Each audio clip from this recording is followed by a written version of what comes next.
सभी को स्वागत करते हैं। आप F1 के लिए जज्बा पर ट्यून इन कर रहे हैं और आज हम समय की वापसी करके प्रेमा की रोचक अनकही कहानी में खुद को डुबोने जा रहे हैं, जो मॉडर्न जूनियर सिंगल सीटर्स के शक्तिशाली बल के रूप में उभरी है। प्रेमा गरीबी से शक्तिशाली बनने तक कितनी शानदार यात्रा रही है। बिल्कुल सही। चित्र यह है दोस्तों, वर्ष 1984 है। हम वालेलुंगा सर्किट पर हैं और प्रेमा इटालियन फॉर्मूला 3 के सीजन ओपनिंग कैंपिडोग्लियो ग्रांड प्री में अपना डेब्यू कर रही है। बहुत ही आग की परीक्षा होती है, क्या आपको लगता है? ओह बिल्कुल, यह एक रोचक कहानी है जहां बाधाओं को पार करने और रेसिंग के प्रति अटूट प्रेम के बल पर यह टीम महानता की ओर उठी। अच्छी बात कही है जॉर्ज। प्रेमा के सह संस्थापक एंजेलो रोसिन और उनकी पत्नी ग्राजिया ट्रॉन्कॉन बिल्कुल ही इस टीम के दिल थे। हाँ, आप बिल्कुल सही हैं विलियम। और हम रोसिन के युवा चचेरे भाई अंद्रे और प्रीमो की भूमिका को भी न भूलें। यह वास्तव में एक पारिवारिक मामला था। वास्तव में और उनकी प्रारंभिक दिनों में सफलता का जिक्र करना बहुत प्रेरणादायक है। प्रेमा की पहली जीत मिसानो में, जिसका क्रेडिट जियानफ्रांको टाचिनो को जाता है, जिन्होंने यूरोपीय F3 चैंपियन इवान कैपेली को हराया। एक अपरिसंप्राप्य भरा पल। और हम उस समय को भी न भूलें जब उन्हें स्लिम बोरगुड, एक पूर्व फॉर्मूला 1 ड्राइवर और एबा बैंड के ड्रमर, के लिए मकाओ ग्रैंड प्री में राल्ट VW चलाने के लिए प्रस्तावित किया गया था। बात करो सही सुरों की। आप बिल्कुल सही हैं। बोरगुड ने दूसरी स्थान प्राप्त किया और छठे स्थान पर समाप्त हुए। यह वास्तव में एक महत्वपूर्ण उपलब्धि थी। यह सफलता अन्य ड्राइवर्स की ध्यान आकर्षित करने और प्रेमा के विकास को प्रेरित करने में सहायता की। वे विकेंजा में 1987 में एक नई फैक्ट्री की ओर बढ़ गए, क्या आप याद करते हैं? और उन्होंने राल्ट से रेनार्ड चेसिस में स्विच किया, जबकि वे VW इंजनों के प्रति वफादार रहे। हाँ, वास्तव में वे हमेशा अपनी जड़ों के प्रति निष्ठावान रहे हैं। लेकिन फिर 1988 में इटालियन इंजनों के साथ स्विच हुआ, जिसमें अल्फा रोमियो इकाइयों का उपयोग किया गया। फाब्रिजियो जियोवानार्डी की चैंपियनशिप दौड़, जिसमें उन्होंने इमानुएले नास्पेट्टी को टाइटल से छोटा कर दिया, देखने लायक थी। और कौन भूल सकता है 1989 को, जब प्रेमा ने बुगाटी के नेतृत्व में विल्यूनेव को बिनेट्टो में पहली 1-2 फिनिश प्राप्त की। अंतोनियो तंबुरिनी और एक युवा जैक विल्यूनेव की शामिली ने खेल को बदल दिया। विल्यूनेव, एक नाम जो फॉर्मूला 1 के इतिहास में धूमिल है। लेकिन चलिए चुनौतियों को भी याद रखें। जॉर्ज वॉटसन, प्रेमा का रेनार्ड चेसिस में स्विच करना एक कठिन संक्रमण था, और जो बाद में आए वित्तीय संघर्ष। वास्तव में विलियम, लेकिन यही चुनौतियां ही कहानी को और भी आकर्षक बनाती हैं। प्रेमा का प्रेमा पावर टीम में परिवर्तन और उनकी विकास की कहानी, जो कि बाधाओं के बावजूद है, उनकी अड़चनों के खिलाफ अटूट आत्मविश्वास की प्रामाणिक घोषणा है। एक प्रेम, सतत परिश्रम और विजय की कहानी। प्रेमा की यात्रा सिर्फ एक कहानी नहीं है, ये मोटरस्पोर्ट की विशाल कथा में एक महत्वपूर्ण अध्याय है। उनकी रेसिंग दुनिया में विरासत न केवल ऐतिहासिक है, बल्कि अविनाशी भी है। यह प्रेमा के प्रारंभिक वर्षों की निर्धारितता और प्रेम की प्रमाणित करने वाली जुनून की घोषणा है। नमस्ते तेजस्वी लोगों, मैं आपका मेजबान जॉर्ज हूं, आपके नियमित कप्तान एंजो की जगह लेते हुए। मेरे साथ है बुद्धिमान और हास्यप्रिय हमारे कमेंटेटर विलियम। आप कैसे हैं विलियम? नमस्ते जॉर्ज। इन विशेष एपिसोडों का हिस्सा होना हमेशा खुशी की बात होती है। मैं ठीक हूं, धन्यवाद। शानदार। अब उन लोगों के लिए जो यहाँ नए हैं, हर गुरुवार की सुबह हम आपके लिए एक विशेष एपिसोड लाते हैं, जहां हम फार्मूला 1 की तेजी से चलने वाली दुनिया के महाकाव्यिक और ऐतिहासिक पहलुओं में खुद को डुबोते हैं। विश्वास करें दोस्तों, अगर आप फार्मूला 1 की वह गति और उत्साह के प्रशंसक हैं, तो आप इन्हें छोड़ना नहीं चाहेंगे। आप बिल्कुल सही हैं विलियम। और अगर आप हमारी सामग्री का आनंद ले रहे हैं, तो हमें एक गुणवत्ता का काम करें। सब्सक्राइब बटन पर क्लिक करें, अधिसूचना घंटी बजाएं, ताकि आप कभी भी कोई एपिसोड न छुएं। हमें एक टिप्पणी या 2 छोड़ें और हमारे पॉडकास्ट को अपने दोस्तों और परिवार के साथ साझा करें। यह हमारे मोटर को चलाए रखने में सहायता करता है।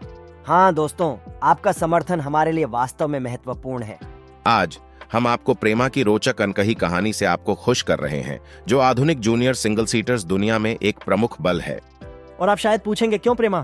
क्योंकि प्रेमा की यात्रा, जिसने अपनी नम्र शुरुआत से लेकर रेसिंग दुनिया में एक महाशक्ति बनने तक, यह साबित करती है कि फॉर्मूला 1 को परिभाषित करने वाली सततता और जुनून की आत्मा है। क्या आप कहानी में और गहराई तक जाने की इच्छा रखते हैं? तो हमारे साथ बने रहें। आप इसे छोड़ना नहीं चाहेंगे। तो और देरी न करते हुए हम पूरी गति से आगे बढ़ते हैं।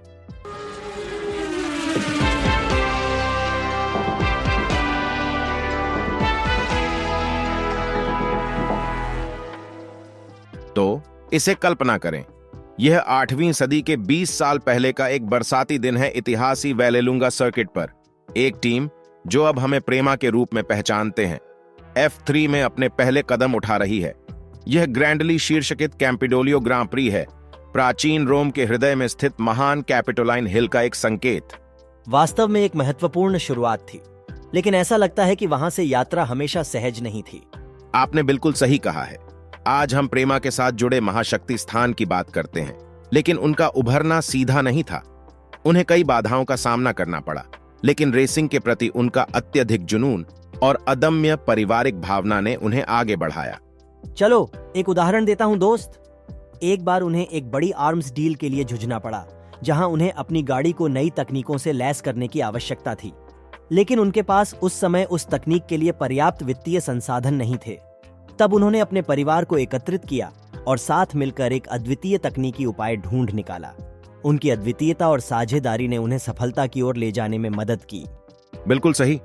चलो एंजेलो रोसिन का उदाहरण लेते हैं, जो प्रेमा के सह संस्थापकों में से एक हैं। 14 साल की आयु में स्कूल छोड़कर उन्होंने एक साधारण कंपनी ट्रिवेलाटो में अपना करियर शुरू किया। यह कंपनी हालांकि छोटी मोटरस्पोर्ट की दुनिया में महत्वपूर्ण प्रतिष्ठा रखती थी। रोसिन की यात्रा ट्रिवेलाटो से प्रेमा की सह संस्थापना तक पूरी निरंतर संयम और जुनून की है।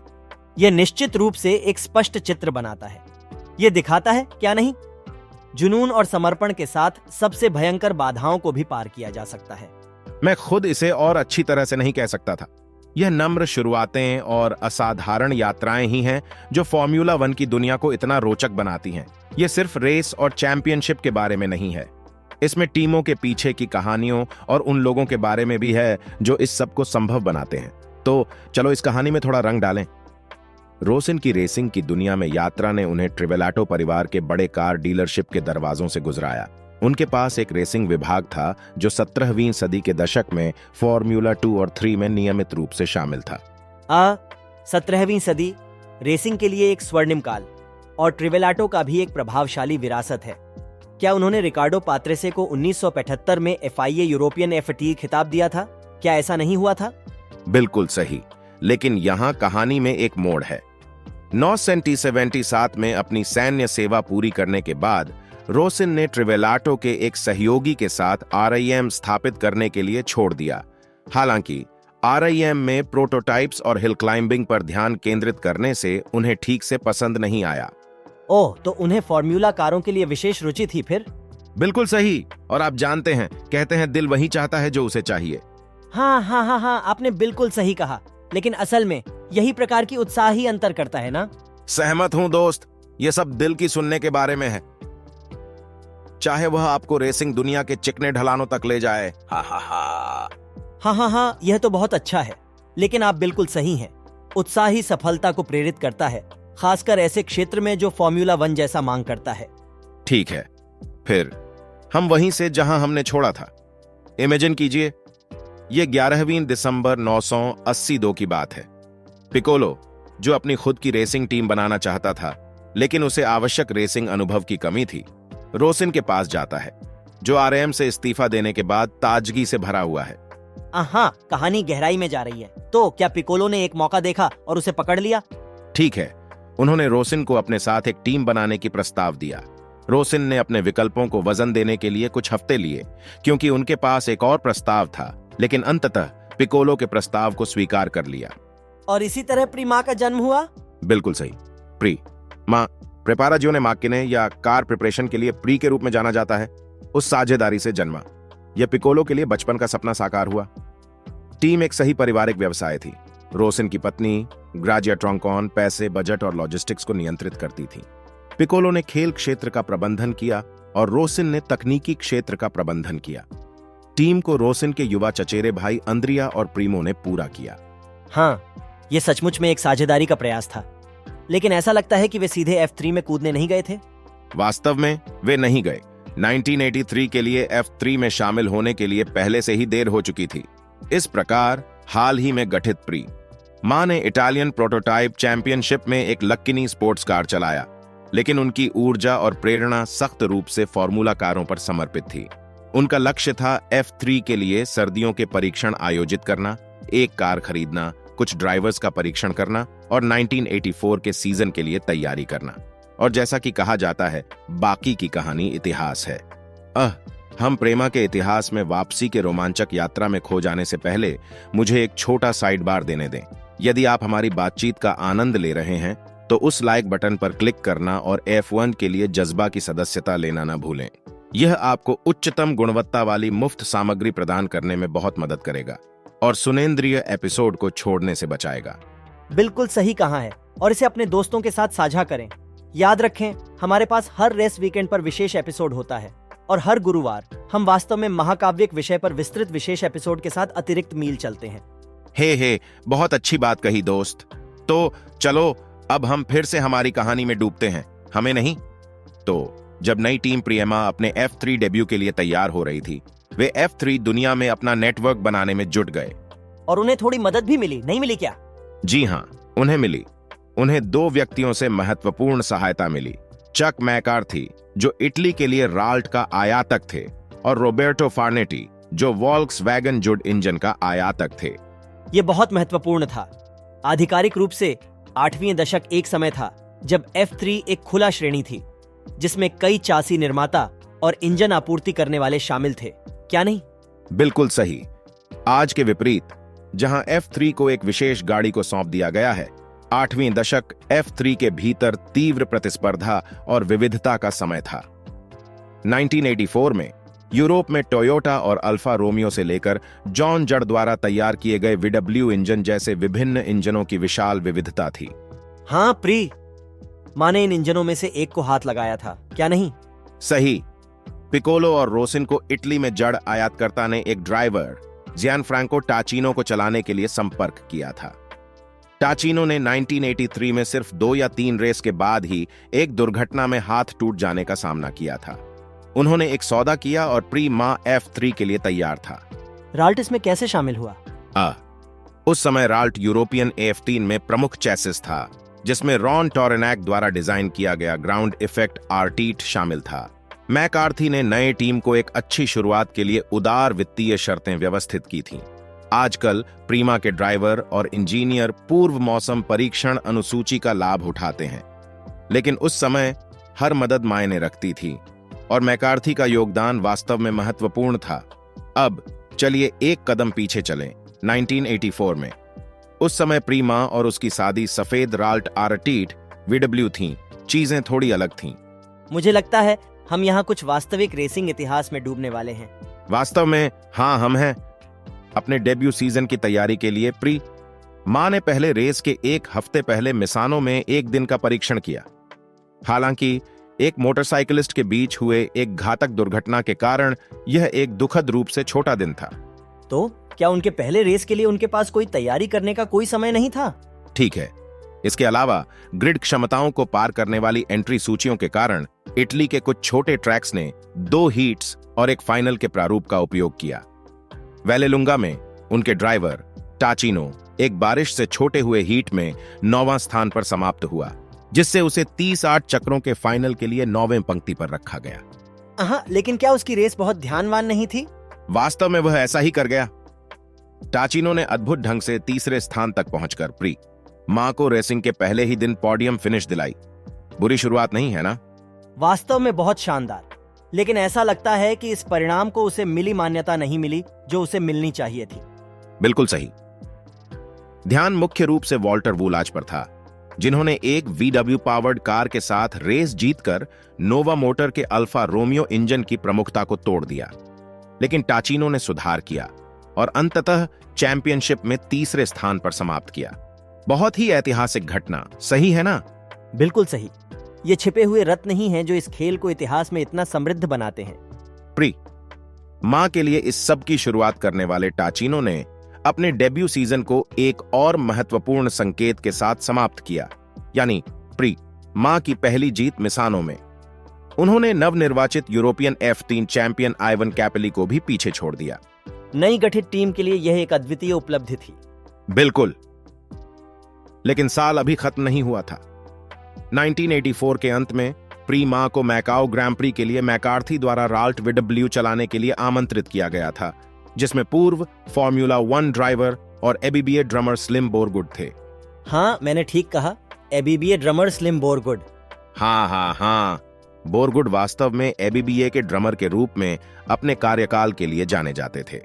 उन्होंने दूसरे स्थान पर क्वालिफाई किया और ग्रां प्री में छठे स्थान पर श्रेणीबद्ध किया गया। हाँ, ये वाकई दिलचस्प संयोजन है, एक संगीतकार और एक रेस कार ड्राइवर होना। बिल्कुल, यह वाकई वह चीज नहीं है जो आप हर दिन सुनते हैं। विसेंजा में वापसी के बाद रोसिन ने बोरगुड को तेज लेकिन थोड़ा अजीब कहा है जैसा लगता है। मैकार्थी टीम के प्रयासों से संतुष्ट होकर बोरगुड के लिए निजी प्रवेश के लिए प्रीमा को फिर से बुलाते हैं 1985 के अंत में। लेकिन ऐसा लगता है कि उस मौसम के बाद टाचिनो आगे बढ़ गया। वास्तव में टाचिनो आगे बढ़ गया और उसकी जगह जियोर्जियो मोंटाल्डो ने ली, जो एक इटालियन फॉर्मूला 2000 स्नातक थे। मोंटाल्डो ने इटालियन F3 में 5वीं स्थान प्राप्त किया, जिससे उन्हें पहले FIA यूरोपियन F3 कप के लिए जगह मिली। काफी यात्रा थी, क्या नहीं? बिल्कुल, और यह सिर्फ शुरुआत है।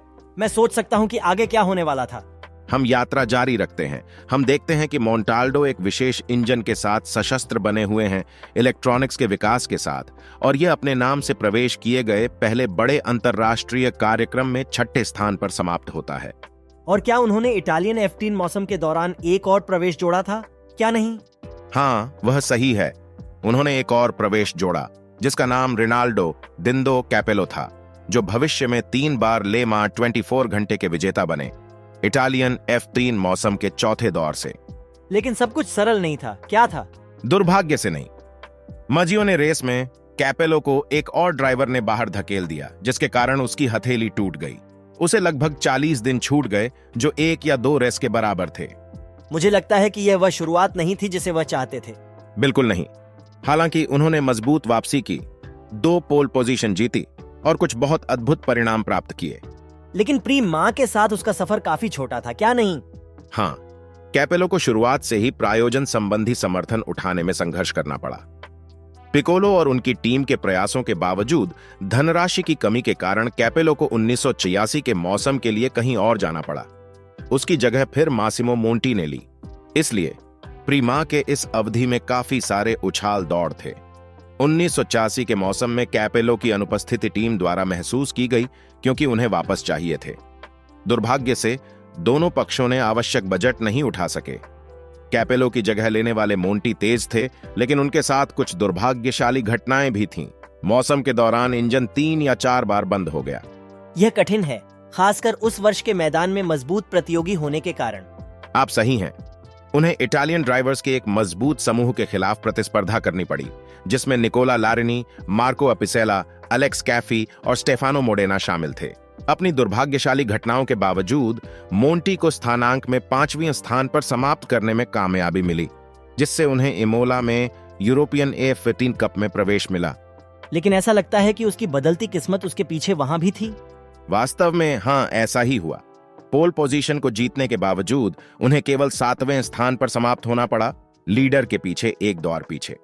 उनके लिए और उनकी टीम के लिए यह काफी यात्रा थी। हाँ, लेकिन वहां रुका नहीं। टीम की तेजी से बढ़ती मांग ने एक नया स्थान की आवश्यकता पैदा की। इसलिए नौसंदेहिकता से प्रेमा ने छोटे गांव कोल्जे के कारखाने से विचेंजा की परिधि में एक नया कारखाना में स्थानांतरित हो गया। उन्होंने एक नया ट्रांसपोर्टर में भी निवेश किया। हाँ, ट्रैक के बाहर भी कुछ महत्वपूर्ण बदलाव हुए। बिल्कुल, और ट्रैक पर भी बड़े बदलाव हुए। टीम ने रॉल्ट से रेनर्ड चेसिस पर स्विच किया, जबकि VW के प्रति वफादार रहे। नया ड्राइवर सेसारे काराबेली आए और मोंटी की जगह लेने के लिए थे, और उन्होंने वलेलुंगा में दूसरे स्थान पर समाप्त होने के बाद ईंधन अनियमितताओं के लिए 7 ड्राइवरों को विवादास्पद रूप से स्टैंडिंग से निकाल दिया गया। ऊपर नीचे का वर्ष था, क्या आप कहेंगे? वास्तव में बहुत ही रोलर कोस्टर जैसा था, लेकिन ऐसा लगता है कि हर कदम, चाहे वह कितना ही अस्त व्यस्त क्यों ना हो, आज वे टीम बनने की यात्रा का हिस्सा था। 1987 का मौसम एक भविष्य के टूरिंग कार लीजेंड फब्रिजियो जियोवानार्डी के डेब्यू से चिन्हित था। रोसिन ने उनकी ऊंची प्रशंसा की, उन्हें सबसे अच्छे युवा ड्राइवर कहकर चिन्हित किया। प्रीमा, जो इटली में अंतिम बचे हुए VW चलाने वाले में से एक थे, ने 1988 में गियर बदलने का फैसला किया और इटालियन इंजन पर स्थानांतरित हो गए। वाकई एक बड़ा बदलाव था। हाँ, उन्होंने अल्फा रोमियो यूनिट खरीदे, जबकि नोवा मोटर के जियानी पेद्राजानी के साथ संबंध बनाए रखा, जिनकी कंपनी ने पिछले 2 चैंपियनों के इंजन तैयार किए थे। जियोवानार्डी के पास एक बहुत ही अद्भुत साल था, जिसमें उन्होंने पहले, दूसरे और कुछ पोल पोजीशन भी हासिल की। लेकिन ऐसा लगता है कि उन्हें चैंपियनशिप खिताब से थोड़ा ही कम रह गया था। हाँ, जियोवानार्डी ने इमानुएले नास्पेटी को सिर्फ 2 अंकों से हार दिया था। रोसिन याद करते हैं कि टीम और ड्राइवर दोनों ने कुछ गलतियां की थीं। फिर भी यह एक नजदीकी कॉल था। वास्तव में जियोवानार्डी की मोनाको F3 रेस के लिए प्रवेश को केवल आयोजकों को ही पता होने वाले कारणों से मना कर दिया गया था, लेकिन टीम ने अपने नाम के तहत मकाओ में अपनी पहली उपस्थिति बनाई, जहां एक और भविष्य के टूरिंग कार लीजेंड गैब्रिएले तार्क्विनी जियोवानार्डी के साथ टीममेट थे। हाँ, टीम के लिए एक महत्वपूर्ण वर्ष था। बिल्कुल सही। अगले वर्ष 1989 प्रीमा के इतिहास में कई कारणों से महत्वपूर्ण मील का पत्थर रखा गया, लेकिन हम जल्द ही उस पर चर्चा करेंगे। वर्ष 1989 में टीम के लिए कुछ महत्वपूर्ण बदलाव देखे गए। एंटोनियो ताम्बुरिनी ने वेंटुरिनी रेसिंग को छोड़कर प्रीमा के ड्राइवर लाइनअप में शामिल हो गए, लेकिन वास्तव में उनके युवा टीममेट जॉन विल्नेव ने वाकई ध्यान आकर्षित किया। हाँ, आपकी सही बात है। मेरा त्रुटि, जैक विल्नेव ही सही नाम है, ना कि जॉन। धन्यवाद इसे सुधारने के लिए। माफी चाहता हूं। हाँ, आप सही हैं। वास्तव में जैक विल्नेव ही थे जिन्होंने प्रकाश में आने का मौका पाया। उनके पास कैमल सिगरेट के प्रायोजन के कारण एक बड़ी बजट था, जिसके कारण कारें प्रायोजक के चमकदार पीले रंग के लिवरी में सजी थीं। यह प्री मां के लिए एक महत्वपूर्ण पल था, क्योंकि ऐसा लग रहा था कि वे बड़े स्तर पर पहुंच गए हैं। और क्या पहले से ही कैमल के साथ कुछ संबंध था? क्या ऐसा नहीं था? वास्तव में उनका कैमल के साथ संबंध 1888 में शुरू हो गया था। रोसिन याद रखते हैं कि कैमल ने थोड़ी देर पहले ही जियोवानार्डी के साथ शुरू किया था, जिसकी कार पर एक छोटा कैमल लोगो था। और कैमल ने फॉर्मूला 1 में भी बड़ा प्रभाव डाला था। यह सही है। 900 अलग अलग स्पॉन्सरों के स्टिकर्स कारों पर लगाने की आम इतालवी प्रथा को छोड़कर कैमल ने ठीक तरीके से काम करने की इच्छा रखी थी। उन्होंने प्रीमा की कारों, मैकेनिक्स और टीम को तुरंत पहचाने जाने वाले पीले रंग में सजाया, जहां ब्रांड का लोगो मुख्य ध्यान में था। उन्होंने टीम में बहुत पैसा निवेश किया, ड्राइवर में भी अधिक। उन्होंने सीजन के लिए, ड्राइवर के लिए पैसे दिए, रोसिन कहते हैं।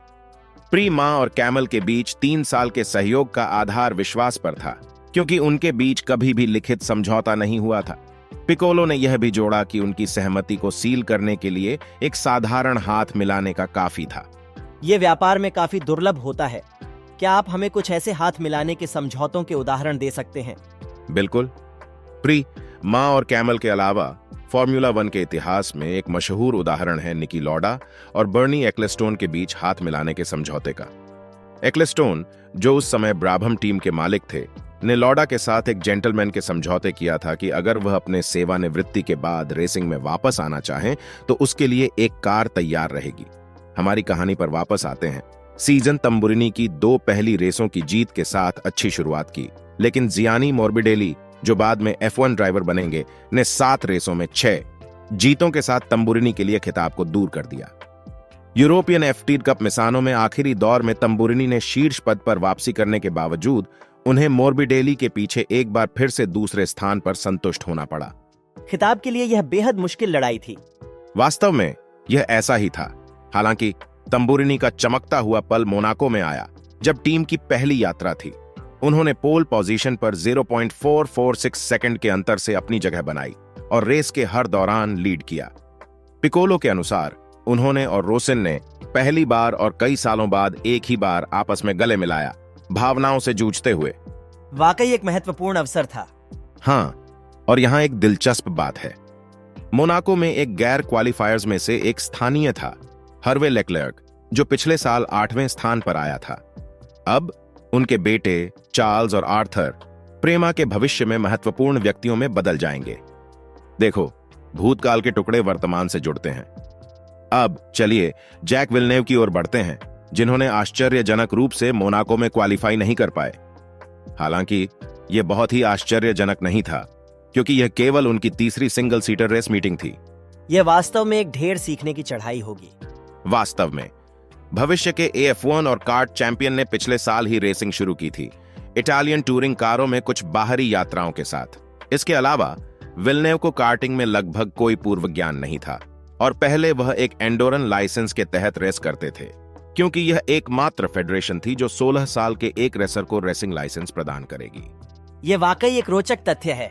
इटली में गिलेस के पुत्र के आसपास की हलचल, जो इटली में अभी भी पूज्य फेरारी के प्रतिष्ठित आदर्श हैं, बहुत बड़ी थी। उनकी युवावस्था की उत्साहजनकता और अनुभवहीनता के कारण कई गलतियां हुईं। फिर भी उनका रवैया रोसिन पर सकारात्मक प्रभाव छोड़ गया।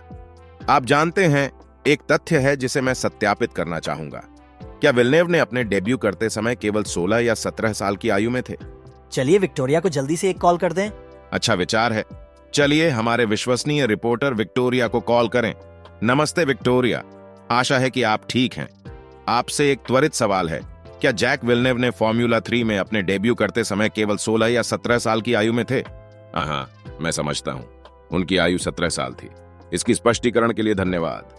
हमेशा सत्यापित तथ्य प्राप्त करना अच्छा होता है। बिल्कुल।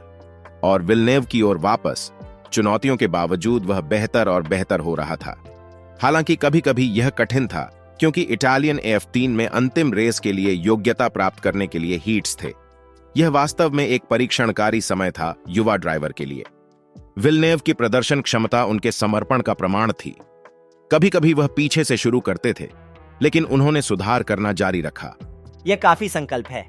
हाँ, यही संकल्प था जो रोसिन को प्रभावित किया।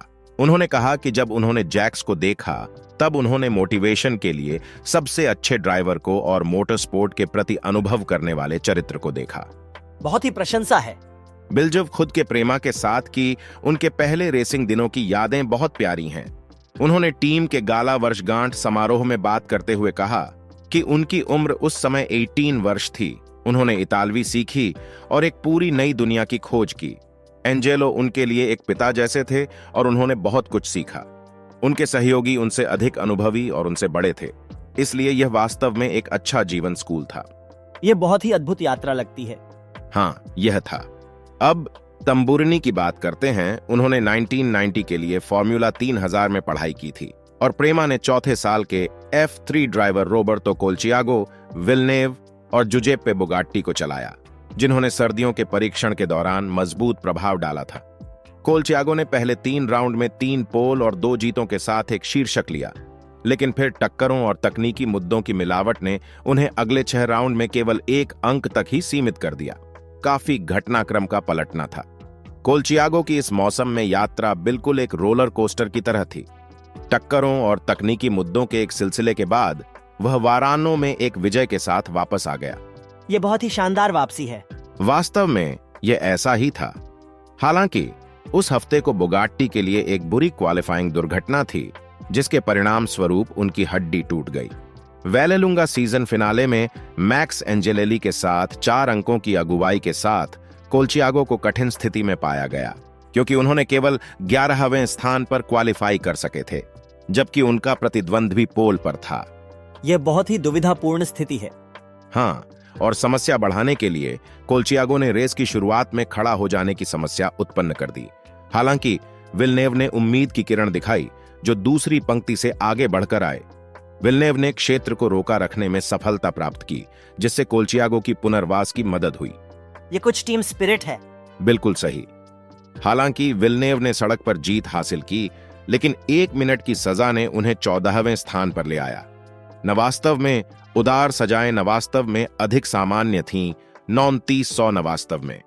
इसके बावजूद यह कोल्चियागो को तीसरे स्थान पर उठाने के लिए प्रोत्साहित करता है, जो उन्हें एलेक्स जानार्डी के 3 अंकों से चैंपियन बनाता है। यह जीत प्री मां के पहले खिताब की निशानी थी। कितनी महत्वपूर्ण उपलब्धि है। हाँ, और कोल्चियागो 3 दशक पहले अपनी यात्रा को देखते हुए बताते हैं कि उनकी टीम बहुत शानदार थी, शानदार लोग थे, और उन्होंने उस साल कार के बारे में बहुत कुछ सीखा। टीम ने उस मौसम में एक और माइलस्टोन भी प्राप्त किया, जब वह पहली बार 1-2 की समापन स्थान प्राप्त की। टीम के लिए काफी उल्लेखनीय यात्रा थी, क्या आप नहीं कहेंगे? बिल्कुल, यह उनकी मेहनत और समर्पण का प्रमाण है। टीम की पहली बार की 1-2 की समापन स्थान प्राप्ति बेनेट्टो सर्किट के पास बारी के पास हुई, जबकि कोल्चियागो के बिना बुगाट्टी ने विलेनेव को आगे ले जाया। वह बेहद दिलचस्प दृश्य होगा। वास्तव में 1990 खिताब रेनार्ड का इटली में पहला था, जबकि रेनार्ड ने जर्मनी और फ्रांस में भी विजयी हो लिया था। ब्रिटेन में राल्ट्स ने चैसिस के रूप में पसंदीदा बन लिया था। विभिन्न देशों में अलग अलग पसंद देखना दिलचस्प होता है। हाँ, ये काफी रोचक है। मिका हाकिनेन पश्चिम सरे रेसिंग से ने अपने राल्ट का उपयोग करके महाद्वीप पर छोटे अभिनय दिखावों में इटली और जर्मनी के नियमित खिलाड़ियों को हराया। प्रेमा ने पहले 991 के लिए रेनार्ड के प्रति वफादार रहा, लेकिन जल्द ही साफ हो गया कि यह कार डालारा और राल्ट से कमजोर थी। यह काफी एक पीछे हटाव है। यह निश्चित रूप से था। रोसिन के अनुसार यह एक कठिन मौसम था, क्योंकि प्रेमा रेनार्ड के साथ ड्राइव कर रहा था। कार और पायरेली टायर का संयोजन एक आपदा था। कार धीमी थी। 3 रेस के बाद उन्होंने तय किया कि वे राल्ट से 3 नई कारें खरीदेंगे, जो उस समय बहुत अच्छी कार थी। उनकी ओर से एक स्मार्ट कदम था। बिल्कुल। यह कदम टीम को विलेनेव और नए टीम साथी अलेसांद्रो जैम्पेद्री के साथ फिर से आगे ले आया। हालांकि इस समय तक लूका बादोएर ने अवरोध नहीं किया था। विलेनेव ने महान मोन्जा लॉटरी ग्रैंड प्री के लिए पोल सुरक्षित की थी, लेकिन उन्हें दौड़ में बादोएर के पीछे दूसरा स्थान स्थापित करना पड़ा। काफी प्रतिस्पर्धात्मक मौसम, क्या आप कहेंगे? बिल्कुल, ऐसा लगता है कि इसमें चक्रव्यूह और मोड़ थे। सितंबर में मोन्जा में वापस विलेनेव ने एक और पोल से अगुवा किया था और फिर निको पाल्हारेस ने उन्हें धक्का देकर बाहर कर दिया। इसके बावजूद गुस्से में भरे विलेनेव ने तीसरे स्थान पर वापसी करने में कामयाबी हासिल की। काफी लड़ाकू, क्या आप नहीं सोचते? बिल्कुल, यह उनकी सहनशीलता और दृढ़ता को दिखाता है। वास्तव में रोसिन कहते हैं कि विलेनेव के कुछ अच्छे परिणाम थे, कुछ पोल पोजीशंस भी थीं। हालांकि चैंपियनशिप में 6ठे स्थान का परिणाम बहुत खास नहीं था, क्योंकि उन्होंने समय खो दिया और राल्ट में जाने की तैयारी के लिए बहुत पैसे खर्च किए, जो अंतिम परिणामों के लिए अच्छा नहीं था। हर निर्णय के अपने परिणाम होते हैं। यह सच है। वे मौसम के अंत तक राल्ट के साथ रहे, लेकिन फिर डालारा ने रोसिन को दबाव डाला, पूछते हुए कि वे डालारा क्यों नहीं चला रहे थे। प्रेमा यूरो टीम के साथ डालारा का उपयोग न करने वाली एकमात्र शीर्ष टीम थी, इसलिए उन्होंने 1992 में डालारा पर स्विच करने का निर्णय लिया। यह उनके लिए महत्वपूर्ण निर्णय था। वास्तव में, लेकिन प्रतिद्वंद्वियों ने पहले से ही बहुत सारे मौसमों के डालारा, शास्त्रक और प्रे के साथ डेटा इकट्ठा कर लिया था और प्रीमा को उनके फॉर्मूला अल्फा बॉक्सर ग्रेजुएट जियांटोनियो पैक्योनी के साथ उनके साथ मिलाने में समस्या हो रही थी। उन्हें 1995 में फिर से टीम के लिए रेस करने का मौका मिल सकता था। पैक्योनी मोनाको के विशेषज्ञ के रूप में कुछ बन गया। उन्होंने 1992 में अपने सर्किट डेब्यू पर 6ठे स्थान हासिल किया, जहां विलनेव, जो एक अतिथि उपस्थिति रखने वाले थे, 9वें स्थान पर समाप्त हुए। फिर 1993 में उन्होंने टाटूज के साथ जीत हासिल की, जो उस समय एक टीम था और निर्माता नहीं। समग्र रूप से यह काफी दिलचस्प यात्रा थी, क्या आप नहीं कहेंगे? बिल्कुल, ये मोटर रेसिंग के उच्च और निम्न स्तरों को संक्षेप में दर्शाता है। 2 साल बाद पैक्योनी अपनी पुरानी टीम के साथ फिर से जीत लाए। रोसिन टिप्पणी करते हैं कि पैक्योनी हमेशा छोटे ट्रैक पर बहुत अच्छी ड्राइव करते थे। प्रीमा ने 1993 में अपने इंजन आपूर्ति करने के लिए फिएट के नए पावर प्लांट का उपयोग करने का निर्णय लिया। यह उनकी रणनीति में एक महत्वपूर्ण परिवर्तन है। हाँ, और इसने कुछ सकारात्मक परिणाम दिए। फब्रिजियो दे सिमोने ने इटालियन F18 में 2 बार जीत हासिल की। हालांकि ट्रैक के बाहर कंपनी की संघर्ष कर रही थी। पिकोलो कहते हैं कि वित्तीय दबाव के कारण उनके पास टीम को बेचने के अलावा कोई विकल्प नहीं था। टीम के लिए यह बहुत कठिन समय था, ऐसा सुनाई देता है। वास्तव में यह ऐसा ही था। इसके परिणाम स्वरूप 999 में 2 नए निवेशकों को लाया गया, स्थानीय व्यापारी मासिमो वालोट्टो और जियोर्जियो गाल्वानिन। उस वर्ष के मध्यावधि तक पिकोलो ने आगे बढ़ने का फैसला किया, कहते हुए कि उन्हें 12 साल से लगातार और केवल F3 ही करने के बाद थक गया था। मुझे कुछ और नया करना था। क्षमा करें, लेकिन मुझे उस अंतिम हिस्से को समझ नहीं आया। क्या आप इसे अलग तरीके से समझाएंगे? बिल्कुल, माफी चाहता हूं अगर मैं स्पष्ट नहीं था। पिकोलो को 12 साल तक केवल F3 रेसिंग के लिए समर्पित होने के बाद थक गया था। उन्हें विभिन्न श्रेणियों की रेसिंग का अनुभव करना था और कुछ नया आजमाना था। इसने उन्हें फॉर्मूला रेनो 3.5 F3000 में विभिन्न भूमिकाओं को संभालने, संयुक्त राज्य अमेरिका में अमेरिकन ले मांस सीरीज के साथ कुछ समय बिताने, चीन में 2 साल और लैम्बोर्गिनी के लिए सुपर ट्रोफियो और FIA GT को चलाने की संभावना दी। हाँ, समझ गया। ये काफी विविध अनुभव है। बिल्कुल। और उस टीम के लिए जिसे उन्होंने सहसंस्थापित किया था, यह एक नई दिशा की शुरुआत थी, जब प्रीमा पावर टीम के रूप में परिवर्तित हुआ, जिसका नाम यूरोप में मशहूर हो गया। इस कहानी के दूसरे हिस्से में हम प्रेमा की यात्रा में खुदरा से उभरते हुए देखेंगे, जब यह आज के जूनियर श्रेणियों पर शासित होने वाले वैश्विक महाशक्ति के रूप में उभरी। मैं इसकी प्रतीक्षा करता हूँ। यह दिखता है कि यह एक रोचक यात्रा होगी।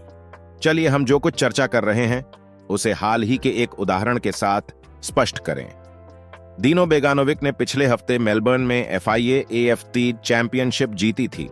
हमारी मान्यता के अनुसार यह प्रेमा की AFT में द्विशत नवासी विजय थी, जो इस श्रेणी के विभिन्न रूपों के माध्यम से हुई। काफी उपलब्धि है ना? वास्तव में यह बस यह दिखाता है कि टीम ने वर्षों से निरंतर उत्कृष्टता का प्रदर्शन किया है। बिल्कुल सही। और उत्कृष्टता की बात करते हैं, चलिए प्रेमा के कुछ सबसे सफल F1 स्टार्स को हाईलाइट करें। राफेल मार्सिएलो, जो 2011 से 2013 तक टीम के लिए रेस कर रहे थे, उनके पास 3 वर्षों में 23 जीत हैं और वे सूची के शीर्ष पर हैं। यह एक प्रभावशाली रिकॉर्ड है वास्तव में। फिर हमारे पास फेलिक्स रोजेनक्विस्ट और लांस स्ट्रोल हैं, जो दोनों 5 पंजी जीत के साथ दूसरे स्थान पर बंधे हुए हैं। रॉबर्टो मेरी के पास 13 जीते हैं और डेनियल हुंकाडेला के पास 11 हैं।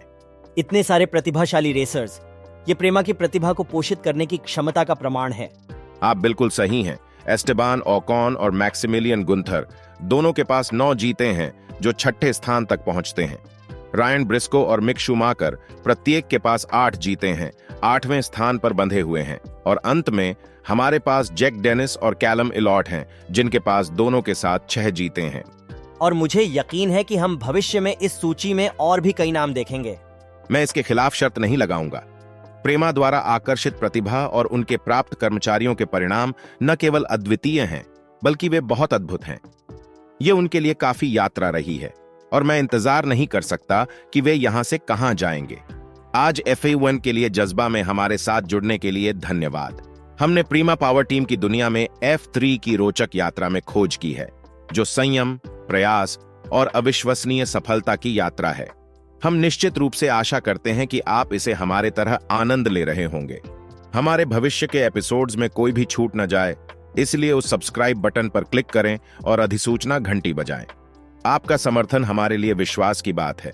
और बेशक इस एपिसोड को अपने दोस्तों, परिवार और फॉर्मूला 1 प्रेमियों के साथ साझा करें।